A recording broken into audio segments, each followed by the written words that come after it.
You'll find the village of Derrygonnelly on the banks of the Sillies River in the parish of Inishmacsaint in the barony of Mahon, surrounded by the unspoilt and dramatic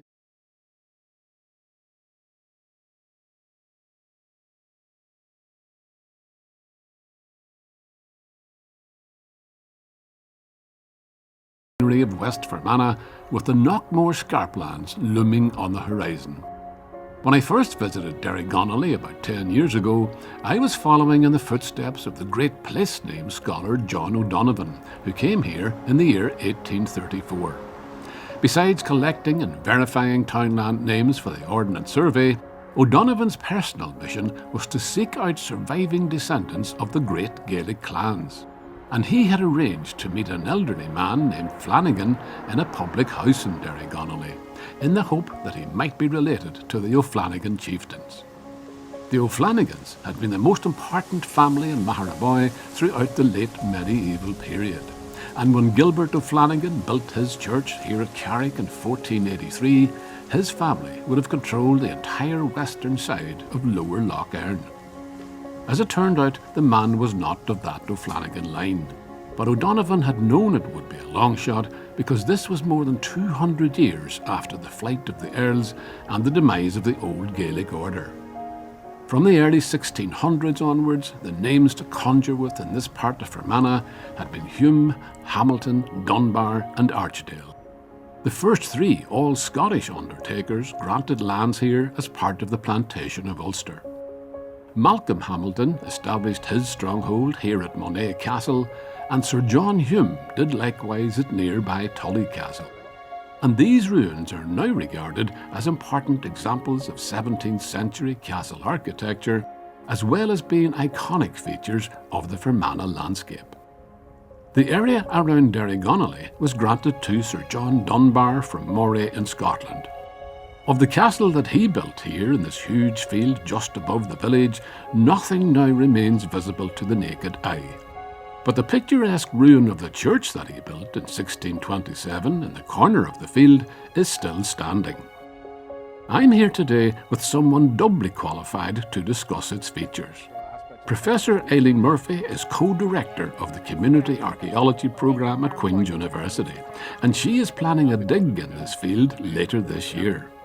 But even more importantly, perhaps, she actually grew up in Derrygonnelly and has known this place since she was a child. Eileen, just above the doorway here is what I understand to be the Dunbar coat of arms. Is that what it is, yeah? It's actually a mixture of elements from different coats of arms. Right. So you can see up in the top left it says 1627, so that's when John Dunbar had the church built. Right. And then if you look inside the shield, over on the right hand side you've got elements from the Graham coat of arms because he was married to Catherine Graham. Right. And then the bottom left there's a cushion from the Randolph coat of arms because that was one of his ancestors. And then the top left it's the lion of Dunbar, and there might even be a wee portrait of John Dunbar himself up at the top and on top of the helmet. All right, there's a head, a carved head, handsome looking chap with the beard, Yeah, obviously. Now that brings us down to this, I think, still very lovely door. So it's a rounded entrance. What's very unique about it, and I think unique as far as I'm aware in an Irish context, are these kind of nail-headed, these kind of diamond-shaped sort of decorations all around the outside of it.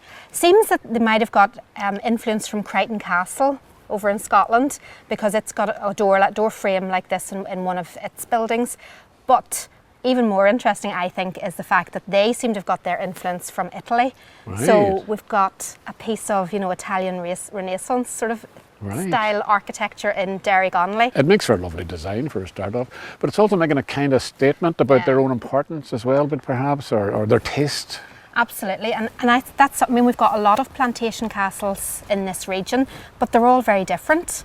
Tully Castle's like a big house, and it seems to have had a lot of Irish masons involved. It's got, a barrel-shaped wicker vault underneath, and then Monet Castle is almost like a direct replica of some castles over in Scotland. So I think these guys, they sort of wanted to make their own mark in the design, of their So buildings. we're looking at a Scottish-Italian structure here, more or less. Inside, you can see further architectural flourishes like the OG curves in the window tracery, and on the floor of the church, the unmistakably Scottish memento mori symbols of death on this gravestone, belonging to someone from a later generation of Dunbars who was a member of what would be by then a nascent Ulster Scots population in this part of Fermanagh. But what do we know about the man who built this church 400 years ago, Sir John Dunbar himself, granted about 1,000 acres of Maharaboy in a proportion known as Drumcrow? It took a bit of time to settle his estates in Scotland because he came from like one of the big Scottish families, and he's supposed to have been a descendant of King Robert the Bruce. And, right. And there's even a legend that there was a sword of King Robert the Bruce in the mansion, in the manor house in Derrygonnelly. But he came over, he was here in about 1615 with Sir Nicholas Pinner came out to do his review to make sure that the undertakers were doing what they're supposed to be doing. Yeah. And he said that he had a bawn built and 2 mills at that stage. And a couple of years later then, there's another account, another 2 sort of reviewers came out, and they sort of described the bawn in more detail and said, it had 3 flankers, and inside it there were 2 English houses, 2 timber framed houses. And if you look at the field today, it's just a big flat green field. That's this field directly in front of the church? Directly in front of the church. And the owner today, Peter Murphy, talks about it being a lovely dry field, and it's wonderful for grazing and wonderful for silage and everything. Yeah. So it was a good choice of a site, and it's got the beautiful views of Knockmore cliff face. The site is also on a bend of the wonderfully windy Sillies River, on which he built his 2 mills, as well as a village accommodating the 9 Scottish families that he had brought over with him. Pinner also reported that he could muster 60 men at arms. But what kind of castle Sir John Dunbar built in this field, we can for now only speculate.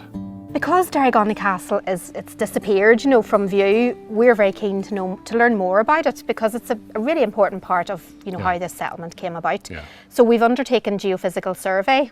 Right, and you have something. Yeah, I can show you. Okay. So this is the big field we're looking out onto. There's our little church. We're standing. We're standing here. Yes.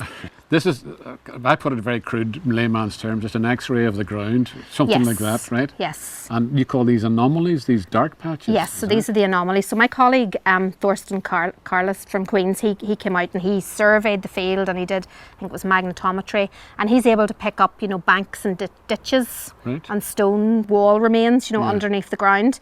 So these dark bits look like potential stone walls. Well, that's a definite structure, isn't it? Circular structure there. And that would be one of these like flankers, the same as perhaps in Monet Castle. Yeah, and there's also supposed to have been an avenue between the church and the castle, and you can even see sort of traces of linear features. There's certainly lines here. As a native of Derrygonnelly yourself, I mean, this is an exciting prospect for you personally, I'm sure. Absolutely, because as kids we would have come up to this church because it's above ground. We'd have known, it was old and really interesting. But to be honest, we didn't know there was anything in that field, and that's kind of another thing I want to do, is just so that the kids living in Derrygonnelly today will be aware that they had a big castle. We need historians and archaeologists to inform us about the past, and especially about aspects of our heritage that are no longer visible to us. But sometimes they are visible, and we simply fail to recognise them for what they are. Here's a case in point. When John Lunny and his family first took over this property several decades ago, they also acquired a couple of sheds on either side of the lane without knowing anything about their history. This one had been used as a byre before being allowed to fall into picturesque dilapidation. But the other shed has been carefully restored, the stone-built walls augmented by a curved section of cladding, and the whole tiny edifice presenting a handsome face to the world. It is now John's workshop. John has great hands, as they say, and he has put his craft skills to good use on many a community heritage project. But perhaps his greatest contribution to the heritage of the Derrygonnelly community has been the restoration of this little building. John, I'm going to take you back to when you first saw this shed that we're standing in now. It didn't look like this, anyway, did it? Can you describe what it looked like, can you? The shed was in pretty poor shape. Right. And the timbers in the roof were rotten. The roof had sort of dropped a bit. The door was broken off it. Did it look a wee bit like the sheds across the... Very much like the sheds across the way. Really as bad as that? Yes. Right. But I had been at a cross-community meeting around in the Methodist Hall in Derrygonnelly, and I was going through photographs, old photographs of Derrygonnelly. Aye.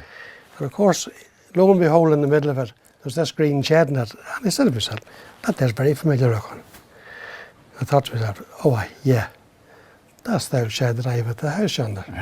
Right. Were you surprised to see it in the photograph? I was very surprised to see it. Aye. So I met up with Willie Park sometime after, and I happened to be chatting to Willie Park because him and Father Gallagher were very, very much into the history of Derrygonnelly, history in general. Yes. And especially the history of Derrygonnelly. And I was chatting to Willie and Willie said this here was the first meeting place for the Methodists in Derrygonnelly. This wee shed here? This little shed here. Seriously? Yes. Yes, this little building was the very first preaching house of the primitive Methodists of Derrygonnelly, donated by the Kitson family, who originally owned this land and who operated the post office and a mill here on the banks of the Sillies River in the early 1800s. It was a temporary measure to serve the 30 or so members who had been converted at that time. But it served its purpose for several years before a more permanent preaching house could be established. But I was looking at my shed and I said to myself, I wonder, would it be annoying somebody if I tossed that thing? Because of its history? Because of its history. I could have very easily tossed it because there was a spot behind it where I could have dozed the whole thing into it to level it, right? But You didn't feel right about doing that? I didn't feel right about tossing it because I thought for a start, that would be annoying somebody. You know, fair enough if it was your church or place of worship or one thing or another, and you had any contacts to it at all, if somebody went away and tossed the thing, you wouldn't feel that good about it. Right. But then I thought, on the other hand, if I tossed this here, would it be lucky? Right.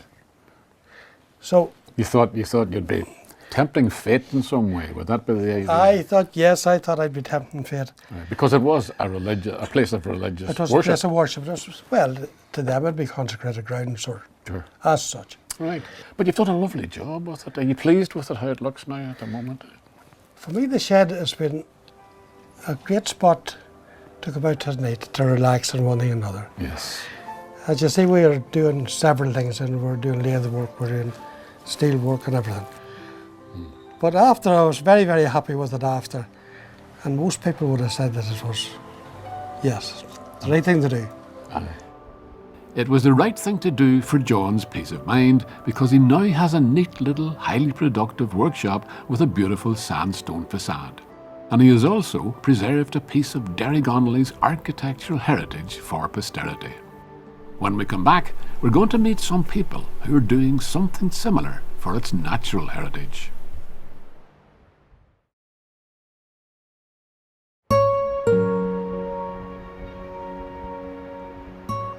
The unspoilt natural hinterland of Lower Lough Erne, in which the village of Derrygonnelly has the good fortune to be located, is best appreciated from the top of one of the many small but steeply sloped hills that dot the landscape hereabouts.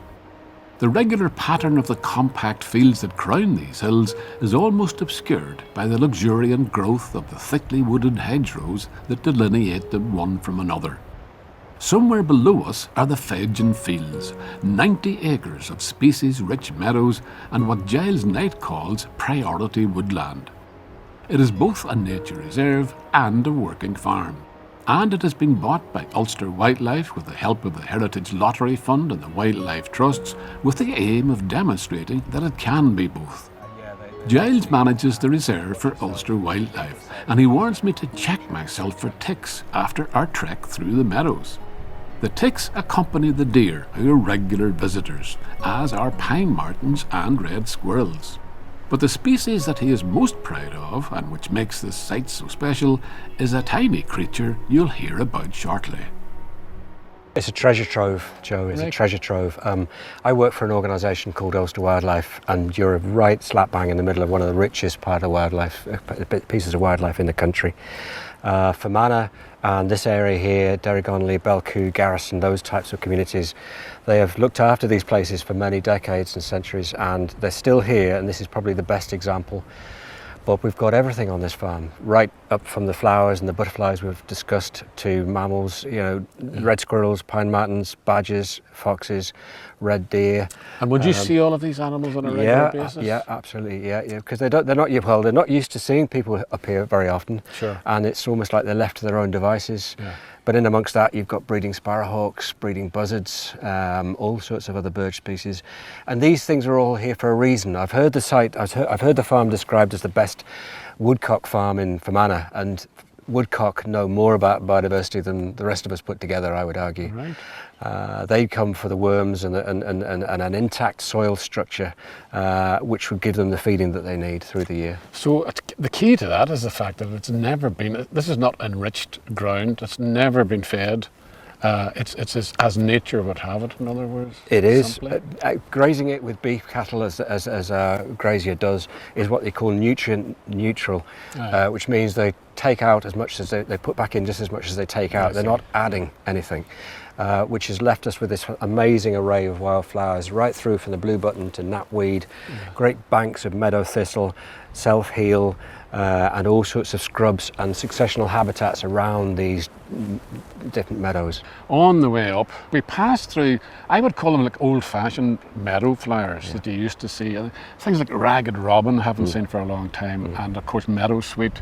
And the main flower that you were telling us to look out for is this lovely blue flower called, well, I called it devil's bit scabious, but you had a different name for it around here, is that right? Yeah. I mean, blue button is the local name for it. And blue button, yeah. To me, that's a very descriptive way of calling it. Yeah.